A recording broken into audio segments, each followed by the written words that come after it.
All right, my friends, so now we have the AMECX, which is the American Funds Income Fund of America. Another one of my all-time favorite funds of all time. This fund has been around since 1974, run by the Capital Group American Funds.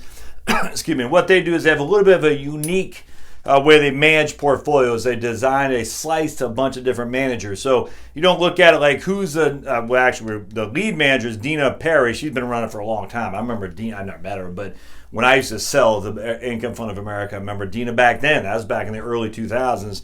And she's still the lead portfolio manager on this portfolio.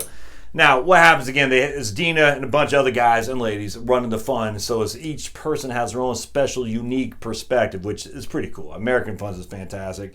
4-star rating from Morningstar. American Funds, if I'm not mistaken, are they in Virginia? I know they have an office in Texas. I don't know I don't know where American Funds is actually. California? I'm not sure. I don't think so. But anyway, been around for a long time. The fees are actually quite low with American Funds. American Funds like Franklin, which I just talked about, you can pay an upfront commission to buy into the fund. Once you do, this fund has a 0.55% expense ratio. It's just an all-around good fund. So let's see. And I think this is about 60. Yeah, well, actually, this is more aggressive. This is 70 to 85% stocks to bonds. So Wellington was up to 70% stocks to bonds. Wellesley was up no more than 50% stocks. The Franklin Income Fund was no more than about 35 to 40% stocks. Did have a bunch of preferreds in there, though. So this will be the most aggressive of our actively managed portfolio. So we looked at Wellington, Wellesley, Franklin Income Fund, and then the Income Fund of America, and had a different range of stock to bond breakdown. We looked at index funds, throwing some bond index funds in there, and we also looked at the Life Strategy Growth, Moderate Growth, and Income Fund. So this will be the last one of the individual funds we do. Then I'll give you a wrap up on how they all shake out, because I think it's pretty interesting. So don't forget to subscribe. Of course, thumbs up, comments always help me. So let's dive right into this here. Make sure my mic is good. So AMECX, the Income Fund of America. Again, we start with 2001 because that's when the Vanguard Inflation Protected Securities Fund was incepted, and we were initially looking at that. And then I said, let's just dive into it deeper, and it's a good time to start. So 2001, again, we are in the black there, green, and I ran out of ink here on the green, so I have to get a new one. But you can still see, yeah, you can see that. So here we had 5270 after the first year. It went down about $10,000 in total portfolio value. So our income went down to 4788.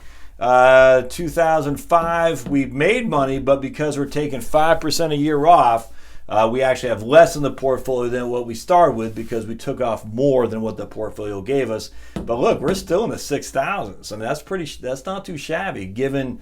This is a heavy stock fund, and given what happened in 2001 and 2 with the carnage. I mean, we are still in $6,000 range. 2006, 2007, we didn't do much. Again, we made money, but we dropped in terms of overall portfolio because we're taking, again, 5% a year off. And so 2007, we're taking 6792. The portfolio's at 135. And then in 2008, the portfolio fell to 91,000, and our income fell by $2,200. Again, a third essentially there. Now here we lost 45,000. And just going back to the Franklin Income Fund, I mean, Franklin Income Fund lost the same amount, but Franklin Income Fund has about half the stocks. So here we're down pretty significantly, and our income fell because of it. No other way around that.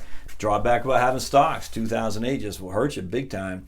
Came up nicely in 2009, swimming along. Not much in 2010 and 11. We basically broke even there. Net. So basically, we're able to take $5,700 each year and not go down in value, but we didn't really add anything to it. 2014 comes around, and we have finally breached the 7,000. So that's not bad, man. I mean, we've taken. We started with $100,000. We had some significant down markets here. Now we're up to 7128. I have 142,000 to show for it.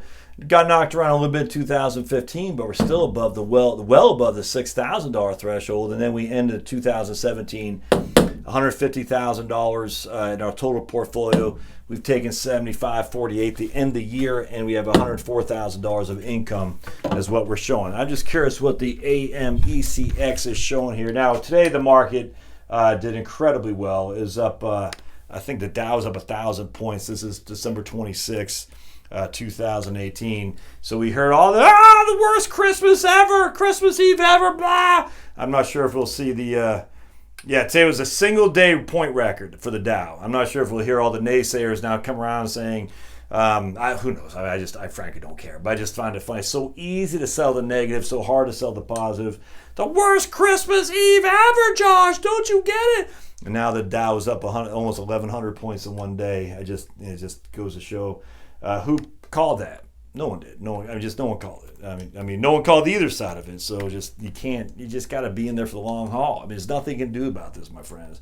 All right, so Income Fund of America, I don't think this will be as down 8% this year, and that's not as of close of business today. So it's definitely volatile. I hate to say it, 8%, that's nothing. That's not a big deal for a down market. I'm sorry. That's year to date. That is not, since October. Let's take a look since October what this guy's done. Let's see here. Bear with me just a second. I wonder if this will let me. I'm looking at Market Watch. I usually look at Yahoo, but let's see here. So since October is trading at 23. Oh, that's not really what I'm looking. That doesn't seem that bad. Percentage wise, let's see. Oh, this is pretty sweet. Down about 13% since October. I mean, man, this market is pretty. MarketWatch.com. So look at that. You can see the percentage wise, so you don't have to figure out yourself. I love that. That's pretty cool. So since October, we're down 14% or so. The last month, we're down 11%. So there you go. I mean, that's that's not anything to write home about by any stretch. But again, 13 to 14% declines happen all the time. It just does. Does that mean I have no idea. I'm not going to go down that road anymore. But all right, so this will wrap up the individual funds with the American Income Fund of America. So now the next episode, we're going to show you all of them in one fell swoop. What did what, and what did how, and what you should be looking at as you can contemplate your own investing. And of course, comments, thumbs up, always welcome. Don't forget to subscribe. And I guess that's pretty much it for that I want to say on this. Seems like I'm missing something. I don't know what it is. All right, so we'll see you in the next episode with a big grand finale, the big wrap up. All right, thanks, guys. Bye.